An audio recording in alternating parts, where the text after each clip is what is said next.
Friends, ಎಲ್ಲರಿಗೂ ನಮಸ್ಕಾರ. ಪುಣ್ಯ ಪುಟಾಣಿ ಲೋಕ ಚಾನಲ್ಗೆ ಮತ್ತೊಮ್ಮೆ ಎಲ್ಲರಿಗೂ ಸ್ವಾಗತ. ನೋಡಿ, ಇವತ್ತು ಚಿಕನ್ ತಂದೂರಿ ಮಾಡ್ತಾಯಿದ್ದೀನಿ. ಅದಕ್ಕೆ ಬೇಕಾಗಿರೋ ಸಾಮಗ್ರಿಗಳು ಒಂದು 400 ಗ್ರಾಮ್ ಚಿಕನ್ ತೊಗೊಂಡಿದ್ದೀನಿ. ಮತ್ತು ಅದಕ್ಕೆ ಬೇಕಾಗಿರೋಂಥದ್ದು ಮೊಸರು, ಮತ್ತು ಗರಂ ಮಸಾಲ, ಮತ್ತು ಉಪ್ಪಿನ ಪುಡಿ, ಮತ್ತು chilli powder, red chilli powder, ಸ್ವಲ್ಪ ಅರಿಶಿಣದ ಪುಡಿ. ಇಷ್ಟನ್ನು ತೊಗೊಂಡು ನಾವು ಚಿಕನ್ ತಂದೂರಿ ಮಾಡೋದು ಹೇಗೆ ಅಂತ ನೋಡ್ಕೊಂಬರೋಣ ಬನ್ನಿ. ನೋಡಿ, ಇವಾಗ ಮೊದಲಿಗೆ ರೆಡ್ ಚಿಲ್ಲಿ ಪೌಡ್ರ್ ಹಾಕೋತಾ ಇದ್ದೀನಿ. ಸ್ವಲ್ಪ ಗರಂ ಮಸಾಲ, ಮೊಸರು,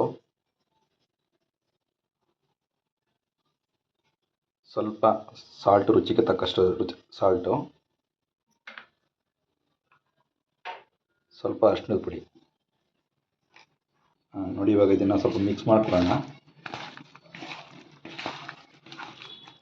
ಇದನ್ನು ಚೆನ್ನಾಗಿ ಮಿಕ್ಸ್ ಮಾಡಿಕೊಂಡು ಒಂದು 15 ನಿಮಿಷ ಹಿಂಗೇನೆ ಡ್ರೈ ಬಿಡೋಣ. ನೋಡಿ ಫ್ರೆಂಡ್ಸ್, ಇದು ಆವಾಗಲೇ ಮಿಕ್ಸ್ ಮಾಡಿ ಇಟ್ಟಿದ್ದೆ. ಇವಾಗ ಚೆನ್ನಾಗಿ ಮಿಕ್ಸ್ ಆಗಿ ಎಲ್ಲ ಚಿಕನ್ಗೆಲ್ಲ ಚೆನ್ನಾಗಿ ಹಿಡಿದಿದೆ.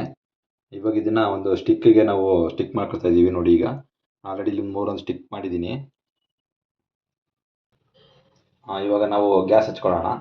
ಅಂದರೆ ನಮ್ಮ ಮನೇಲಿ ನಾವು ಸಿಟಿಯಲ್ಲಿ ಇರೋದ್ರಿಂದ ನಮಗೆ ಬೆಂಕಿ ಸಿಗಲ್ಲ, ಅದರಿಂದ ಗ್ಯಾಸ್ ಮೇಲೆ ಸುಡ್ತಾ ಇದ್ದೀನಿ. ಯಾವತ್ತಂದ್ರೆ ಬೆಂಕಿ ಸುಟ್ಟಷ್ಟು ಚೆನ್ನಾಗಿರುತ್ತೆ, ಅದರಿಂದ ನಾನು ಈ ಥರ ಮಾಡ್ತಾ ಇದ್ದೀನಿ.